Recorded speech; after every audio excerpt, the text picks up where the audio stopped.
और काम के लिहाज से अभी मैंने एक्सप्लेन किया कि ये बुनियादी इकाई है। Cell is the smallest unit that carry out all activities of life. जिंदगी के तमाम काम, अगर हम जानदारों की बात करते हैं, वो चलते हैं, फिरते हैं, खाना खाते हैं, रिस्पायरेशन करता है, ब्रीथिंग सब कुछ करता है, तो ये किसकी वजह से करता है? रिप्रोडक्शन करता है। तो एक्टिविटीज ये सारी इनके लिए जो ताकत बनता है, एनर्जी बनता है, यूटिलाइजेशन ऑफ खुराक, जो सब कुछ होता है वो डियर स्टूडेंट्स उस एक सेल के अंदर होता है, चाहे वो बैक्टीरिया का सेल हो, चाहे वो एनिमल्स के सेल हो या प्लांट सेल का हो। तो ये स्मॉलेस्ट यूनिट होता है और अल्लाह ताला ने इसके अंदर ये पावर रखा है कि ये क्या करता है, तमाम एक्टिविटीज जो होती है वो इसकी वजह से परफॉर्म होते हैं। Now dear student, cell are the building blocks of complex multicellular organism. Building blocks, किसी बिल्डिंग को बनाएंगे जो ब्लॉक्स, जिसे मैंने ईंटों की मिसाल दी, तो सेल का मिसाल भी इसी तरह है। कॉम्प्लेक्स बड़ा, मल्टी बहुत ज्यादा सेल से बना हुआ ऑर्गेनिज्म जानदार, तो ये बिल्डिंग ब्लॉक्स ऑफ कॉम्प्लेक्स है, मल्टीसेलुलर ऑर्गेनिज्म है। तो ये 3 डिफिनेशन पे है इनके, क्लासिकल या जनरल जो पॉइंट्स है वो सेल के बारे में है। नाउ डियर स्टूडेंट्स, अगर हम यहाँ पर दोबारा देखें तो ये प्लांट है, प्लांट से मैंने लीफ लिया, उसको मैंने कट कर दिया, उसमें से मैंने टिश्यूज निकाले, टिश्यूज में से मैंने प्लांट सेल निकाल दिया। तो ये सेल वॉल, सेल मेम्ब्रेन, ये साइटोप्लाज्म, ये न्यूक्लियस, माइटोकॉन्ड्रिया, सब कुछ यहाँ पर एक सेल स्ट्रक्चर से मौजूद है, जिसको मैंने बाहर निकाल दिया, जूम किया, तो उसको हम कहते हैं क्लोरोप्लास्ट। क्लोरोप्लास्ट का एनवेलप होता है, आउटर इनर मेम्ब्रेन से बना होता है, उसके अंदर स्ट्रोमा पार्ट होता है, यहाँ पर थैलाकॉइड मेम्ब्रेन जो कि ग्रानम थैलाकॉइड्स पर ग्रुप का जो होता है उसको हम कहते हैं, उसको मुश्तमिल स्ट्रक्चर्स को हम कहते हैं ग्रानम। तो इस क्लोरोप्लास्ट के अंदर फोटोसिंथेसिस होता है। फोटोसिंथेसिस वो प्रोसेस कि जिसमें खुराक बनता है, ऑक्सीजन बनता है और वाटर बनता है in the presence of sunlight and chlorophyll, किससे? कार्बन डाइऑक्साइड और वाटर से। तो इसको हम कहते हैं स्टूडेंट फोटोसिंथेसिस। ये लार्ज सस्टेनिंग प्रोसेस है और ये कहां पर होता है? प्लांट सेल के अंदर, क्लोरोप्लास्ट के अंदर होता है। अगर ये नहीं होता तो खुराक नहीं बना सकती, अपने लिए भी हमारे लिए भी ऑक्सीजन भी नहीं होता तो लाइफ एग्जिस्ट नहीं कर सकता। इस तरह डियर स्टूडेंट्स इसके अंदर रेस्पिरेशन भी होता है, जिसमें ग्लूकोज के साथ ऑक्सीजन मिलता है और फिर उससे एनर्जी, कार्बन डाइऑक्साइड और वाटर बनता है। तो ये भी एक एनर्जी रिलीजिंग प्रोसेस है जो ये प्लांट अपने लिए इस्तेमाल करते हैं, ग्लूकोज को ताकत में वो ग्रोथ करता है एटसेट्रा। तो अगर ये प्रोसेस को हम देखते तो ये स्मॉलेस्ट यूनिट ऑफ लाइफ, जिसको मैंने कहा था बेसिक यूनिट ऑफ लाइफ के अंदर होता है।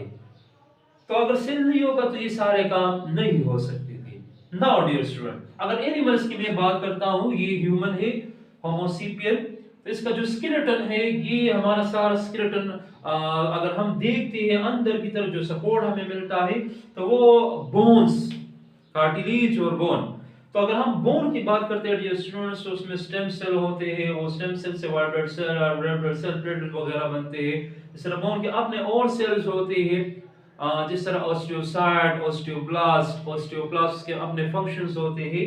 अगर ये सेल ना होता तो ये सेल नहीं बनता, ये नहीं बनते, ये नहीं बनते, तो हमारा लाइफ एक सही तरीके से नहीं चल सकता। तो इस तरह ये जो सेल है ना, ये बेसिक यूनिट ऑफ लाइफ होता है और ये हमारा स्ट्रक्चर को बनाता है। हमारे सारे काम जो होते हैं वो सेल की वजह से होता है, जितने मेटाबॉलिज्म एक्टिविटीज है, रिस्पायरेशन है एनिमल के अंदर, चाहे जितने और प्रोसेसेस है, कंडेंसेशन या हाइड्रेशन, जो भी हाइड्रोलिसिस, सारे रिएक्शंस ये सारे सेल के अंदर मौजूद परफॉर्म होते हैं।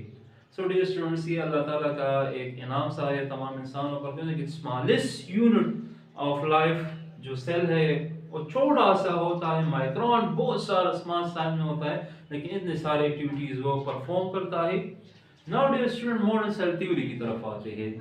दौरे जदीद का जो सेल थ्योरी है वो क्या है डियर स्टूडेंट? सेल थ्योरी से अगर मैं बात करता हूं तो इस सेल थ्योरी से मुराद वो वाला थ्योरी नहीं है कि जो बस इनमें और पार्ट नहीं आ सकते, बस ये भी वो प्रूफ है और बस ये तमाम उस टाइम तक रहेगा, इनके पॉइंट नहीं।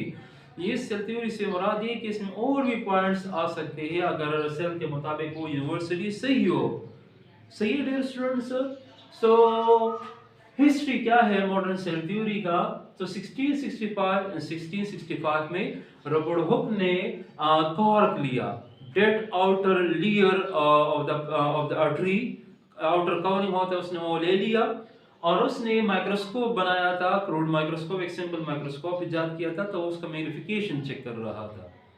सो dear student, in 1665 Robert Hooke took the cork observed the cork under his crude microscope, simple microscope, and he found empty chambers, और उसने खाली खाने पाए, which he called the cell, उसको उसने क्या नाम दिया, सेल दिया। Now the study of cell begins, इसके बाद स्टडी ऑफ सेल शुरू हो गया, उसके बारे में सबक, और उसने एक किताब सा था, माइक्रोग्राफ है, जिसका नाम था रॉयल कम्युनिटी से इसने पहला ये आर्टिकल सा था, उसने पब्लिश किया जनवरी 1665 में। सही है डियर स्टूडेंट्स, और उसका उस तरह सेल का बेसिकली सेल वॉल का डिस्कवरी हुआ था, लेकिन इस तरह सेल भी डिस्कवर हो गया। तो जब उसने देखा उसके अंदर वो असल में डेड सेल था प्लांट का, तो इसमें अंदर चीजें वो खत्म हो गए थे, सिर्फ सेल वॉल बाकी था। तो उससे और भी सेल उसकी तरह थे, तो उसने कहा कि ये कुछ है कि जिससे आगे और सेल और उससे आगे और सेल्स बने हैं। सो डियर स्टूडेंट्स, ने सेल वॉल और असल में उसने सेल को डिस्कवर कर दिया। सो रॉबर्ट हुक ने फर्स्ट नॉन लिविंग सेल, मतलब non living part of the cell को डिस्कवर किया था, सेल को। तो ये याद रखिए, ये ज़्यादातर स्टूडेंट्स कंसेप्शन उनको पता नहीं होता। Now, main points of the modern cell theory. Now, after Robert Hooke, two scientists comes after him. Number one, Schleiden and Schwann. Schleiden botanist था, जर्मनी का था। 1838 में उसने प्लांट पर काम किया। उसने क्या बताया कि तमाम जानदार या तमाम प्लांट्स जो होते हैं वो सेल से बने होते हैं। फिर श्वान जो था जोलॉजिस्ट था, और उसने 39 में ये पॉइंट बताया कि तमाम एनिमल जो है वो सेल से बना है। तो इन दोनों ने प्रोपोज किया सेल थ्योरी को, और इसलिए हम इसको कहते हैं father of the cell theory, इन दोनों को कहते हैं।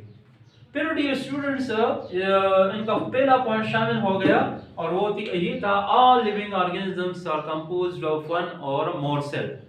एक तमाम जानदार, अगर बैक्टीरिया ही कि नमूनेरा वाले मेंबर तो एक सेल से बनती है, अगर ज्यादा बड़े जानदार है तो ज्यादा सेल से बनते हैं। Second point, all new sales, तमाम जो ये डॉटर या नए सेल्स है ये बनते ही एराइज होते, बनते प्री एग्जिस्टिंग, प्री पहले एग्जिस्टिंग मौजूद सेल पहले से एक सेल मौजूद होगा पेरेंट सेल, और उसमें सेल डिवीजन होगी, माइटोसिस और फिर उसमें मियाज जो भी होता है उससे क्या बनते हैं, नए सेल बनते हैं। तो ये पॉइंट भी सही था। ये रुडोल्फ विर्चो ने बास बुक्स में है 1855, बाद में है 58, उसमें उसने ये पॉइंट पेश किया था रुडोल्फ विर्चो।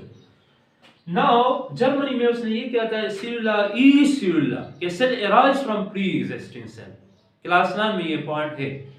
नाउ इसके बाद थर्ड और साइंसदान आते जाती है, और वो कहते हैं cell is the contain the hereditary material, cell के अंदर डीएनए होता है जो कि खसूसियात को कंट्रोल करता है, from parent to daughter cell.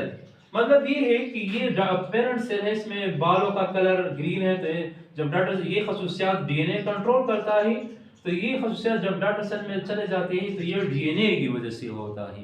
तो इसलिए कहते हैं सेल कंटेन हेरिडिटरी मटेरियल जो ट्रांसफर कैरेक्टर जो खसूसियात की मुंतकिली करता है वालिदैन से डॉटर सेल में। ऑल मेटाबॉलिक एक्टिविटीज, जितने भी एक्टिविटीज है, यानी मेटाबॉलिक एक्टिविटीज से मुराद बेटा मेटाबॉलिज्म है। मेटाबॉलिज्म से मुराद डियर स्टूडेंट्स रिस्पायरेशन और फोटोसिंथेसिस है, यानी कि कैटाबॉलिज्म और एनाबॉलिज्म। ये एनाबॉलिज्म है, इसमें बड़े मॉलिक्यूल बनते हैं छोटों से, जिस तरह फोटोसिंथेसिस मैंने एक्सप्लेन किया।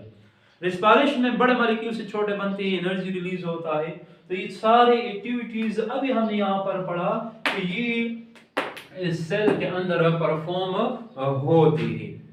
Now dear students, diagrammatically discovery of cell की तरफ आते हैं दोबारा, कि उसने ओक ट्री का एक कॉर्क लिया, डेड आउटर लेयर, इसको हम कहते हैं कार्क। मतलब कार्क अगर बोतल्स पर पुराने जमाने में हम देख किस तरह के ढक्कन से भी होते, तो वो इनका था।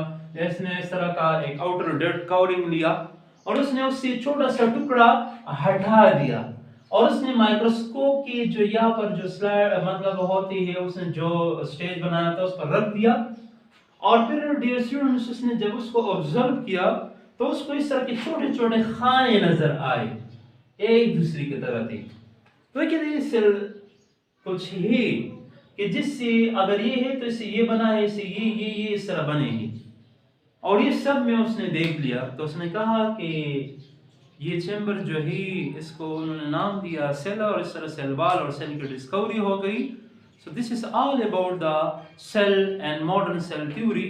उम्मीद है आपको समझ में आया होगा डियर स्टूडेंट्स। कोई भी क्वेश्चन हो तो कमेंट में पूछ सकते हैं। चैनल को सब्सक्राइब करें, लाइक करें और शेयर करें। Thank you very much.